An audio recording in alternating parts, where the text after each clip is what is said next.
Hello friends, create issue judiciary channel में आपका स्वागत है। फ्रेंड्स, आज की इस वीडियो में हम जानेंगे एक ऐसे टॉपिक के बारे में जो हमेशा एक क्वेश्चन का विषय रहता है। यानी कि कई बार आपने इसे सुना होगा, हु इज़ द सुपीरियर, यानी कि बड़ा कौन है। ये जो 4 पोस्ट हैं जो आप स्क्रीन पर देख सकते हैं, पहला जज, डीएम यानी कि डिस्ट्रिक्ट कलेक्टर, पुलिस ऑफिसर या पॉलिटिशियन। हमेशा ये क्वेश्चन रहा है कि इनमें से जो बड़ा है वो कौन है। कोई कहता है ये बड़ा है, कोई कहता है ये बड़ा है, कोई कहता है ये बड़ा है, पर आखिर है कौन। तो फ्रेंड्स, आज की जो वीडियो है मैंने इसी पर लाया हूँ आपके लिए, और इस वीडियो में हम जानेंगे हु इज द सुपीरियर, यानी कि इन चारों में से बड़ा कौन है। ऐसा ही केस इलाहाबाद हाईकोर्ट के समक्ष आया और इलाहाबाद हाईकोर्ट ने यह डिसाइड किया, ये बताया कि हु इज द सुपीरियर, यानी कौन सबसे ऊपर है, इन चारों में सबसे ऊपर कौन है। इस क्वेश्चन का जो जवाब है फ्रेंड्स, हम जानेंगे इलाहाबाद हाई कोर्ट के द्वारा डील किए गए एक केस से। केस में आपको दिखा देता हूँ, ये केस है, आप देख सकते हैं। ये एक bail application Allahabad high court के समक्ष फाइल किया गया था। इस बेल एप्लीकेशन को डील करते हुए इलाहाबाद का हाई कोर्ट को ये टिप्पणी करना पड़ा कि हु इज द अबव, सबसे ऊपर कौन है। ये जो केस है आप देख सकते हैं, केस का केस टाइटल है सानू Rashid versus state of Uttar Pradesh. ये एक बेल एप्लीकेशन है जो 2026 में फाइल किया गया था, यानी कि ये जो केस आप देख रहे हैं 2026 का केस है। इस केस के अंदर ये फ्रेंड्स आपको ये पता चलेगा कि हु इज द अबव, यानी कि जो सबसे ऊपर है वो कौन है। तो फ्रेंड्स, आज चलते हैं हम इस आपके वीडियो में आगे बढ़ते हैं। बट फ्रेंड्स, आगे बढ़ने से पहले अगर आपने मेरे चैनल को सब्सक्राइब नहीं किया तो सब्सक्राइब कर दे, लाइक कर दे और बेल आइकन ऑन कर दे, ताकि ऐसी जो इन्फॉर्मेटिव वीडियोस है वो आपको मिलते रहे। कोर्ट ने पाया कि कोर्ट के समक्ष जो ये केस आया है वो कौन सा केस है, ये एक इलीगल डिटेंशन का केस है। और कोर्ट ने पाया कि जो अप्लीकेंट है उसके फैमिली मेंबर के द्वारा पहले सीजीएम जो है, चीफ जुडिशियल मजिस्ट्रेट जो है, उनको अप्रोच किया गया था इस इलीगल डिटेंशन को लेकर। और सीजीएम के द्वारा सीसीटीवी जो फुटेज होता है पुलिस स्टेशन का, उसे प्रोड्यूस करने का यानी कि प्रोवाइड करने का ऑर्डर दिया गया था, कोर्ट में जमा करने का ऑर्डर दिया गया था। और ये जो ऑर्डर दिया गया था ये 22 सितंबर, 30 सितंबर और 3 नवंबर को दिया गया था 2025 में, यानी कि पिछले साल का ही केस था। सीजीएम के द्वारा ये ऑर्डर देने के बाद भी पुलिस के जो ऑफिसर थे उनके द्वारा जो सीसीटीवी जो फुटेज था वो प्रोड्यूस नहीं किया गया, यानी कि जो सीजीएम का जो ऑर्डर था उसका पालन नहीं किया गया, कंप्लायंस नहीं किया गया। जिसके बाद एप्लीकेंट जो था उसके द्वारा हाई कोर्ट को अप्रोच किया गया, यानी कि पुलिस स्टेशन के द्वारा सीजीएम का जो ऑर्डर था उसका अवहेलना किया गया। उसके बाद हाई कोर्ट को अप्रोच करना पड़ा। इलीगल जो डिटेंशन होता है फ्रेंड्स, वो होता है अवैध हिरासत, यानी कि गलत तरीके से हिरासत में रखना। फ्रेंड्स, अगर हम इलीगल डिटेंशन में देखें या इलीगल अरेस्ट को हम देखें तो कॉन्स्टिट्यूशन का जो आर्टिकल है, आर्टिकल 22, कॉन्स्टिट्यूशन का जो आर्टिकल है आर्टिकल 22, जो कि बात करता है राइट्स ऑफ एक्यूज, यानी कि किसी भी पर्सन को अगर पुलिस के द्वारा या किसी भी एजेंसी के द्वारा अरेस्ट किया जाता है तो उसे विद इन 24 जो आवर्स है उसके अंदर जो जुडिक्शन जो मजिस्ट्रेट होते हैं उनके समक्ष पेश करना होता है। बट यहाँ पे जो केस था वहाँ पे पुलिस के द्वारा ये नहीं किया गया, यानी कि आर्टिकल 22 का कंप्लायंस नहीं किया गया, एक्यूज के जो राइट्स थे उसका कंप्लायंस नहीं किया गया। अभी हमारा जो नया कानून आया हुआ है भारतीय नागरिक सुरक्षा संहिता 2023, वो भी अगर हम देखें तो उसमें सेक्शन है सेक्शन 58 है। सेक्शन 58 आप देखोगे तो वो क्लियरली कहता है कि किसी भी व्यक्ति को अगर अरेस्ट किया जाता है तो उसे विद इन 24 आवर्स मजिस्ट्रेट के समक्ष पेश करना होगा। बट यहाँ पे जो पुलिस के द्वारा जो किया गया है वो नहीं किया गया, कई दिनों तक जो एप्लीकेंट था उसे अरेस्ट करके रखा गया था, यानी कि एक्यूज के जो राइट्स थे, जो फंडामेंटल राइट्स थे, उसका वायलेशन किया गया था। हाईकोर्ट के द्वारा ये पाया गया कि ये जो एप्लीकेशन जो हाईकोर्ट के समक्ष लगा है ये सिर्फ बेल एप्लीकेशन नहीं है, ये कंटेम्पटेड भी मैटर है, जिसके अंदर इलीगल जो डिटेंशन है वो इन्वॉल्व है। यानी कि सिर्फ बेल एप्लीकेशन नहीं फाइल किया, जो बेल फाइल किया गया था वो सिर्फ बेल एप्लीकेशन नहीं है, वो एक कंटेम्प्ट मैटर भी है जिसके अंदर इलीगल डिटेंशन जो है जो कि इन्वॉल्व है। और इस इलीगल डिटेंशन को लेकर जो सीजीएम है, यानी कि चीफ जुडिशियल जो मजिस्ट्रेट है, उनके द्वारा ऑर्डर दिया गया था, उस ऑर्डर को भी स्टेशन हाउस ऑफिसर, जिसे हम एसएचओ कहते हैं, और इन्वेस्टिगेशन ऑफिसर जो केस का इन्वेस्टिगेशन करता है, उनके द्वारा प्रोड्यूस नहीं किया गया, यानी कि सीजीएम का जो ऑर्डर था चीफ जुडिशियल मजिस्ट्रेट का, उसका कंप्लायंस नहीं किया गया था। जिसके बाद अप्लीकेंट जो था उसे हाई कोर्ट को अप्रोच करना था, हाई कोर्ट को अप्रोच करना पड़ा। सीजीएम के द्वारा जो ऑर्डर दिया गया था वो था सीसीटीवी जो फुटेज है वो प्रेजेंट करने का ऑर्डर दिया गया था, प्रोड्यूस करने का ऑर्डर दिया गया था, बट पुलिस के द्वारा प्रोड्यूस नहीं किया गया। हाईकोर्ट ने ये बताया कि जो डिस्ट्रिक्ट जो जुडिशियल जो ऑफिसर्स होते हैं, यानी कि डिस्ट्रिक्ट जुडिशरी के जो ऑफिसर्स होते हैं वो क्या होते हैं, बैकबोन ऑफ जुडिशरी। यानी कि फ्रेंड जो जुडिशरी सिस्टम है वो पूरी के पूरी जुडिशरी सिस्टम के जो बैकबोन होते हैं वो होते हैं district judicial officers. District judicial officers में कई सारे ऑफिसर्स आते हैं, जैसे कि सिविल जज जूनियर डिवीजन, सिविल जज senior division, assistant CGM, additional CGM, CGM जो होते हैं ये सब डिस्ट्रिक्ट जुडिशियल सर्विसेज में आते हैं। यानी कि डिस्ट्रिक्ट जो जुडिशियल ऑफिसर्स होते हैं ये उसमें आते हैं, और डिस्ट्रिक्ट जो जुडिशियल ऑफिसर होते हैं वो बैकबोन ऑफ द जुडिशरी होते हैं, जुडिशरी के बैकबोन होते हैं। क्यों होते हैं? क्योंकि किसी भी जो कॉमन सिटीजन होते हैं, यानी कि जब कोई एक आम नागरिक होता है उसको कोई भी अगर रिलीफ चाहिए होता है तो फर्स्ट पॉइंट जो होता है रिलीफ देने का वो यही होते हैं, और डिस्ट्रिक्ट जुडिशियल ऑफिसर्स होते हैं।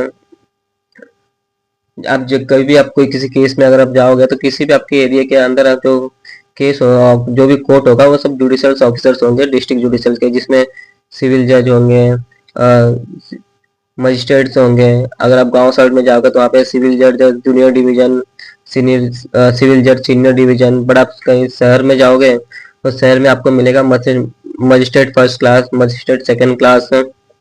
फिर उसके बाद डिस्ट्रिक्ट कोर्ट में जाओगे तो वहाँ सेशन जज, एडिशनल सेशन जज ऐसे होते हैं। दोनों सेम ही होते हैं, दोनों में ज़्यादा कुछ फर्क होता नहीं है। होता क्या है फ्रेंड, जो सिविल जज होते हैं जब वो सिविल केस देखते हैं तो उन्हें सिविल जज कहा जाता है, और जब वो क्रिमिनल केस देखते हैं तो उन्हें मजिस्ट्रेट कहा जाता है। बस इतना सा फर्क होता है और एरिया वाइज। तो फ्रेंड्स यहाँ पे जो हाई कोर्ट के द्वारा ये कहा गया कि जो डिस्ट्रिक्ट जो जुडिशियल्स होते हैं, जुडिशियल जो ऑफिसर्स होते हैं वो क्या होते हैं, backbone of the judiciary judiciary होते हैं, यानी कि जुडिशरी के बैकबोन होते हैं। और किसी भी सिटीजन को, यानी कि जो कोई भी कॉमन सिटीजन होता है जो एक आम नागरिक होता है उसे फर्स्ट रिलीफ देने का जो काम होता है वो इनके पास होता है। और कोर्ट के द्वारा ये बताया गया कि यानी हाई कोर्ट के द्वारा ये कहा गया, ये बताया गया कि एक जो जुडिशियल ऑफिसर होता है ना, जुडिशियल ऑफिसर जब वो अपनी कुर्सी में बैठकर जो अपनी ड्यूटी करता है, यानी कि जो जूनियर डिवीजन होते हैं, जो जुडिशियल ऑफिसर होते हैं जूनियर डिवीजन के, यानी कि सिविल जज जूनियर डिवीजन हम कहते हैं उसे, जब अपने जुडिशियल फंक्शन कंटिन्यू करते हैं, यानी कि अपनी जो ड्यूटी है वो अपनी कुर्सी में बैठकर करते हैं, तब वो क्या होते हैं, अबव होते हैं, यानी कि सबसे ऊपर होते हैं। किसके ऊपर होते हैं? District magistrate, district police chief और political head of the state, यानी कि एक राज्य का जो पॉलिटिकल हेड होता है, और एक डिस्ट्रिक्ट का जो डिस्ट्रिक्ट पुलिस ऑफिसर होता है जिसे हम सुप्रिटेंडेंट ऑफ पुलिस भी कहते हैं, यानी कि एसपी भी कहते हैं, और शहर में आप जाओगे तो उसे कमिश्नर भी कहते हैं। और जो डिस्ट्रिक्ट मजिस्ट्रेट होता है, गांव साइड में हम डिस्ट्रिक्ट मजिस्ट्रेट कहते हैं, डीएम कहते हैं, जो कि किसको कहते हैं, कलेक्टर को। कलेक्टर जो होता है उसे हम डीएम कहते हैं गांव साइड में, और अब शहर में जाओगे तो उसे कलेक्टर ही कहते हैं। हालांकि उनके पास जो पावर होता है वो मजिस्ट्रेट का पावर होता है, लिमिटेड पावर होता है। तो एक डिस्ट्रिक्ट जो होता है, यहाँ के जो हेड होते हैं वो ये लोग होते हैं। बट जो एक जज होता है, जो जूनियर डिवीजन जो जज होता है ना, वो जब अपनी कुर्सी पे बैठकर अपनी ड्यूटी करता है तब वो क्या होता है, सबसे ऊपर होता है। किसके ऊपर होता है? डीएम, एसपी और political head of the state, यानी किसी राज्य का जो पॉलिटिकल जो नेता जो होता है, जो हेड जो नेता होता है उसके भी ऊपर होते हैं। तो हमारा जो क्वेश्चन था फ्रेंड्स कि हु इज द सुपीरियर, यानी कि बड़ा कौन है, वो इस जो जवाब से हाईकोर्ट के द्वारा जो जवाब दिया गया है, जो बताया गया है, इससे हमें पता चलता है कि जुडिशरी जो होता है वो सबसे ऊपर होता है। इससे हम कहते हैं supremacy of judiciary.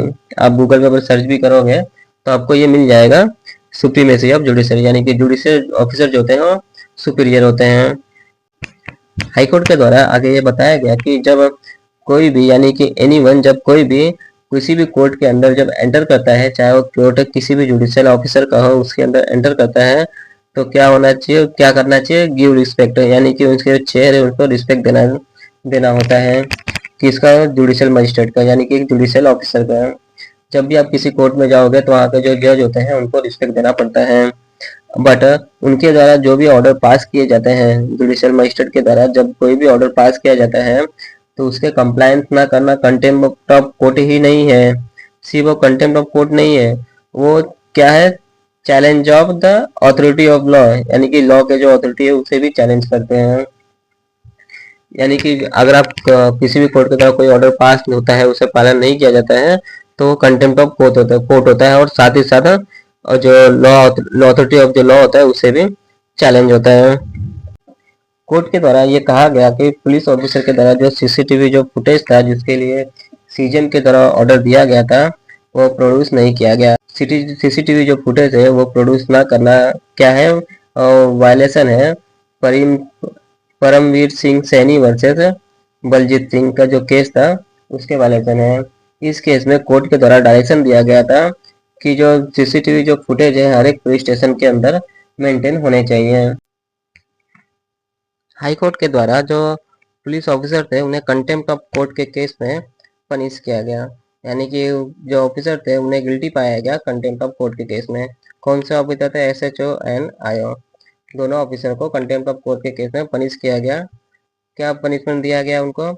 Custody till rising of the court, और उन्हें रिलीज तभी किया जाएगा, रिलीज किया जाएगा 4 PM, यानी कि 4 बजे के बाद इन्हें रिलीज किया जाएगा। ये सब पनिशमेंट दिया गया था क्योंकि उनके द्वारा जो एक्ट किया गया था वो इलीगल डिटेंशन का एक्ट था, जिसके बाद हाईकोर्ट के द्वारा 1 लाख रुपीज का जो पेनल्टी था वो भी इम्पोज किया गया स्टेट के ऊपर, यानी कि जो राज्य है उसे उसे जो एप्लीकेंट है उसे कॉम्पनसेशन देने का कहा गया 1 लाख रुपए का। साथ ही साथ हाईकोर्ट के द्वारा एप्लीकेंट को बेल भी ग्रांट किया गया कुछ अमाउंट का फाइनेंशियल कंपनी को देने के लिए डायरेक्शन के आधार पर, और साथ ही साथ कोर्ट के द्वारा कुछ डायरेक्शंस थे वो इशू किए गए सीजीएम के लिए। हाईकोर्ट के द्वारा कुछ ऐसे डायरेक्शंस थे जो दिए गए थे सीजीएम को, यानी कि जो चीफ जुडिशियल जो मजिस्ट्रेट है उन्हें हाईकोर्ट के द्वारा डायरेक्शन दिए गए, और जो डीजीपी थे स्टेट के जो डीजीपी होते हैं डायरेक्टर जनरल ऑफ पुलिस होते हैं उन्हें भी डायरेक्शन दिए गए।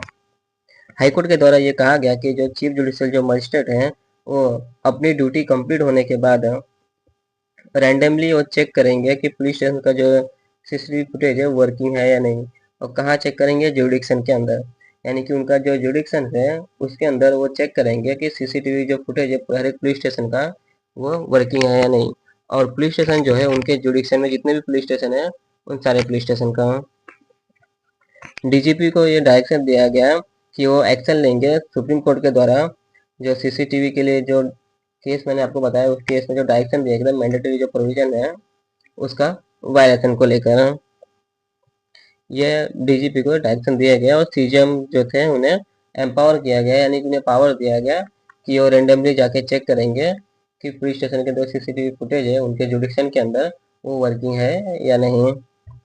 तो फ्रेंड्स आज का ये केस था जिसके अंदर मैंने आपको 2 चीज़ें बताई। एक तो जो जुडिशियल ऑफिसर्स होते हैं जब वो अपनी ड्यूटी करते हैं तो क्या होते हैं? अबव होते हैं। किसके अबव होते हैं? सबके ऊपर होते हैं।